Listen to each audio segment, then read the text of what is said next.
Central de Notícias TV. A TV feita por você.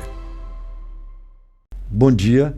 Estamos recebendo aqui nos nossos estúdios a candidata ao Senado, Antônia Cariongo. Ela é trabalhadora rural, nasceu em Santa Rita e pela primeira vez está disputando a eleição ao Senado. A candidata disputou nas eleições de 2016 como vereadora no município de Santa Rita, também pelo PSOL, legenda que ela volta também a concorrer este ano, e ela vai nos falar sobre as suas propostas. Bom dia, Antônia, tudo bom? Bom dia a todos que vão nos ouvir, nos ver, né, pelo estado do Maranhão afora. Sou Antônia Cariongo, sou uma liderança quilombola. Nasci no Quilombo, no município de Santa Rita, que se localiza ali na BR-135, o Quilombo de Cariongo. A gente está nessa corrida, né? A gente se apresenta, a Antônia se apresenta como candidata ao Senado, né? A única mulher negra aqui no Maranhão, concorrendo uma candidatura majoritária, né? E uma liderança quilombola pela primeira vez, né? E foi uma honra para mim receber essa indicação do meu partido, né? Um partido que eu me sinto dentro dele, me sinto representada por ele, porque o PSOL tem uma luta muito ferrenha das mulheres, né? As mulheres que lutam, que buscam pelos seus direitos e por garantir os direitos das demais mulheres do nosso país afora. A população quilombola no país luta para ocupar espaços do poder, né? Nas eleições deste ano ganhou distinção com a cota para candidaturas negras. Qual é a repercussão que a senhora prevê que vai ter essa medida no resultado do pleito? É uma medida importante, né? Extremamente importante, que as candidaturas negras, né? E em relação a quilombola especificamente, não são todos os partidos que têm como visão obedecer essa cota para quilombolas, especificamente, né? Dentro do PSOL a gente tem essa discussão, né? Uma discussão bem ferrenha, que até agora o partido vem cumprindo com a sua resolução, né? De beneficiar essas mulheres com as cotas. E os negros também, independente de ser negro, mas tem a cota de negro e tem para também a questão de quem é quilombola, quem se autodefine como quilombola, que vem de um território, que tem algum tipo de ligação, de vínculo, né, com o quilombo. Existe até um movimento nacional que é o quilombo no parlamento, né? Que são mais ou menos mais de 100 candidaturas no país, né? Que justamente tirado desse movimento. Existe uma pauta comum? Vocês construíram uma pauta comum do quilombo para o parlamento? O quilombo, todas as candidaturas quilombolas, existe uma pauta em comum das candidaturas quilombolas, que é a questão da regularização fundiária de terras quilombolas, né? Isso é algo que a gente vem lutando há muitos anos. Essa é uma luta que tem passado de geração para geração e é uma situação que não se resolve no nosso país, e no nosso estado ela se encontra numa situação muito difícil de conviver com os latifundiários, né? Com os invasores de terra, com empresas privadas, enfim. Então, assim, tem essa pauta, que é uma pauta principal, né? Mas também a questão das políticas públicas para a população quilombola, que não chega nos territórios, não chega nos quilombos, né? Então, temos, sim, pautas que são ligadas, são pautas, né, regionais, são pautas específicas do Estado? Na verdade, não, porque, por exemplo, a regularização fundiária de território, né, é uma pauta nacional, né? Sim. Algo que o nosso país inteiro briga, discute, luta para ter essa garantia à terra, né? E não somente para os quilombolas, como também para a população indígena, né? Os povos originários. Então, essa é uma pauta nacional. Mas nós temos grandes problemas, né, a nível de Estado. Por exemplo, aqui no Maranhão, o ITERMA não funciona. Entendeu? A gente tem uma briga ferrenha com o ITERMA, porque o ITERMA também tem esse dever, né, de fazer a regularização fundiária de terras, principalmente aquelas que estão em conflitos, né, e que essa é uma pauta que não andou no Maranhão. Nesse governo, não andou. Aí quando a gente remete também à questão fundiária, de regularização fundiária, isso é uma luta já que se arrasta aí por décadas. Sim. No entanto, nós tivemos 2 governos que são governos que vocês se identificam e estão defendendo, como o governo do presidente Lula do PT. E não se resolveu, durante os 4 mandatos do PT, não se resolveu, ficou esse contencioso aí que se arrasta por tempo. Não seria o caso de resolver e vocês terem uma candidatura própria para levar essa pauta à frente? Então, sobre a questão da candidatura própria à presidência do Brasil, né, que como você cita, né, a gente veio do governo do PT, que infelizmente não conseguiu avançar nessa pauta também, né, e aí eu chamo a atenção para uma questão. Não tínhamos quilombolas lá do governo representados. Não tínhamos, né? Sim. Era alguns candidatos, né, as candidaturas do PSOL, que sempre buscaram por essa pauta, e algum outro candidato do Maranhão, que se justifica só um. Não me cabe citar o nome aqui, mas a gente tem um candidato do Maranhão que sempre discutiu essa pauta lá junto com as candidaturas do PSOL. Então, isso é mínimo, do mínimo. E também ele não é um quilombola, né? Então, assim, precisa que se tenha representatividade legítima, dos poderes. Seria legítima. Lógico. E é isso que traz Antônia Cariongo para a política. Porque assim, a gente cansa de lutar na base e ver que nada é feito. A gente continua vendo as mesmas violações de direito, a gente continua vendo os mesmos descasos, a gente continua vendo mais periferias, pessoas passando fome, sem saneamento básico, sem infraestrutura. A gente continua vendo a política pública que não chega nos quilombos, que a gente não tem água potável para beber, que a gente não tem um acesso decente, que a gente não tem apoio à agricultura familiar, a gente não tem saúde, a educação é ruim, porque falta infraestrutura, falta professores bem pagos, né? Então, assim, é uma série de problemas que a gente tem e que precisa ser resolvido. E eu penso sempre assim, se eu não conheço o problema, eu não sei que ele existe. Né?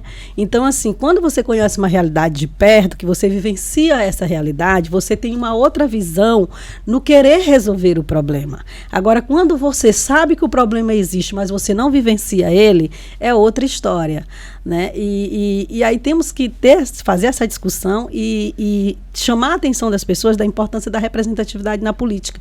E também por conta de que mulheres nos parlamentos, né? Nossa, gente, precisamos de mulheres nos parlamentos, até porque a gente é mais organizadinha. A senhora, por sinal, é a única candidata ao Senado, né? Nós não temos nenhum candidato ao governo do Estado, nenhuma candidata ao governo do Estado. Essa sua identidade legítima, como egressa de um quilombola, de uma comunidade quilombola, e a gente sabendo que o Maranhão tem a segunda população negra da região e se destaca no país, majoritária negra, que hoje a gente vê as pessoas se identificando como parda, que são pessoas que antes eram brancas, na autodeclaração do TSE. Então, quer dizer, não seria mais fácil arregimentar esse voto identitário na campanha? Porque a gente não percebe que a gente, quando vê, pelo menos o que está saindo aí nessas pesquisas, a senhora não tem esse favoritismo todo. Pois como é que a senhora né? explica isso? Há uma falta de identificação da comunidade para a candidatura? Eu acho que não é nem isso. Eu estou aí acompanhando a questão da política, eu sempre converso com os quilombos e não me recordo de ter passado nenhuma pesquisa nos quilombos. Se passou em 1 ou 2. Né? Então, assim, eu não posso nem dizer que o resultado da pesquisa tem a ver com a preferência de voto do meu povo, né, negro e quilombola, até porque o meu quilombo é Cariongo, tá bem aqui pertinho de São Luís, apenas 80 quilômetros, e nunca passou uma pesquisa no meu quilombo para que as pessoas pudessem responder em quem elas votariam para o governo do estado do Maranhão, né? Então, assim, não podemos usar uma pesquisa para poder afirmar que não é a preferência dos quilombolas, né? Essa candidatura de uma mulher negra quilombola, liderança que é filha de um quilombo. Então, assim, é algo que não se pode usar por conta dessa situação, de que a gente não está sendo perguntado, né? O meu povo não está sendo perguntado. No geral, a pesquisa vai na sede do município, visita 1 ou 2 comunidades, né? Mas para chegar no quilombo é bem mais difícil, né? Eu acho que tem todo um processo que dificulta, como os acessos, as distâncias, né? Enfim. Antônia, assim, é uma contradição que eu percebo.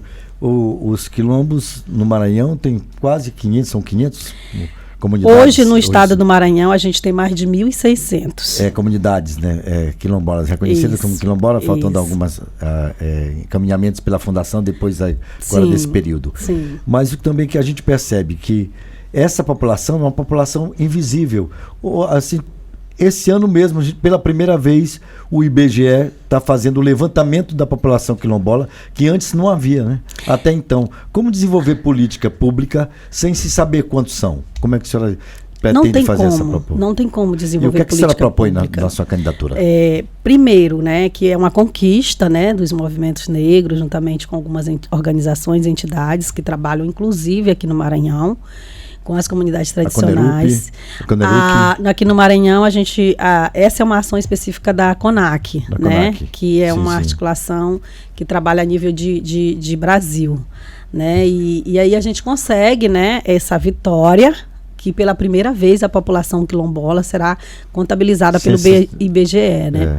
Pelo censo. Então, assim, é um momento que não se terá mais como negar a política pública do quilombola, né? Que até então vem negada até hoje, que poderia ser usada a desculpa de que é porque não se sabe a quantidade de pessoas, né? Que se autodefine. Sem saber quantos são, fazer uma projeção de uma política pública. Exatamente. Mas após o censo é diferente, né? Porque nós vamos ter uma quantidade de pessoas específica que pertence a um grupo tradicional, que tem uma cultura diferente, que tem uma vivência diferente e que gosta de estar ali no seu quilombo. Quais são as suas expectativas do próximo governo, no caso de uma vitória do presidente Lula?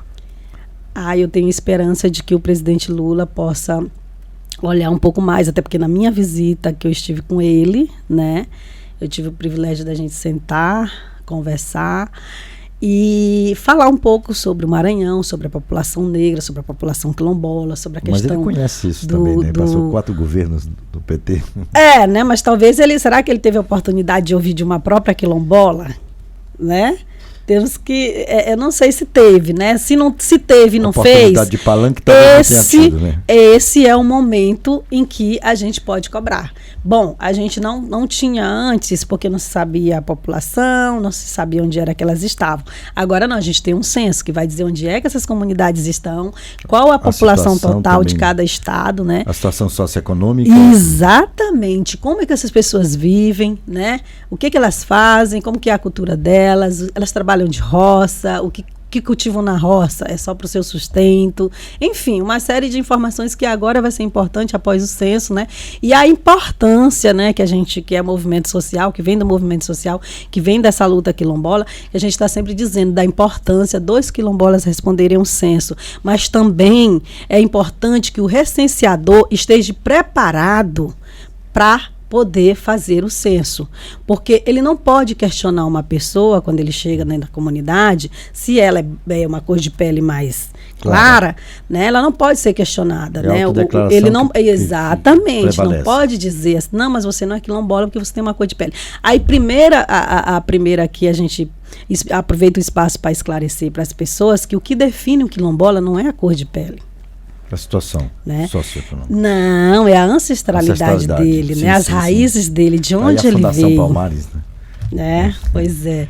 A missão da Fundação Palmares. É extremamente Ela vai ter importante. que ser resgatada no próximo governo. Em nome de Jesus, esse foi um pedido que eu fiz ao presidente. Devolva-nos a Fundação Cultural Palmares, o INCRA, para que trabalhe em prol das comunidades, para que sejam feitas regularizações fundiárias dos territórios e que os institutos deixem de existir só num prédio ali localizado e que as pessoas possam ir para dentro das comunidades executar seus trabalhos dentro da comunidade. Candidata, a Central de Notícias lhe agradece. Ela pode fazer suas considerações a seu eleitorado. Eu aproveito o espaço, né, para agradecer. Muito obrigada por esse espaço.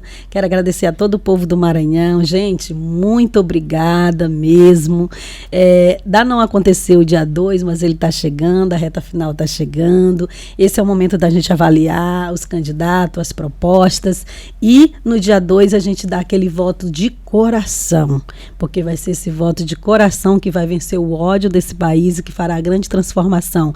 Então, no dia 2 de outubro, vamos votar Lula, 13, governador Enilton Rodrigues, 50, e para quilombar o Senado, vote Antônia Cariongo, 500. Obrigado, mais uma vez.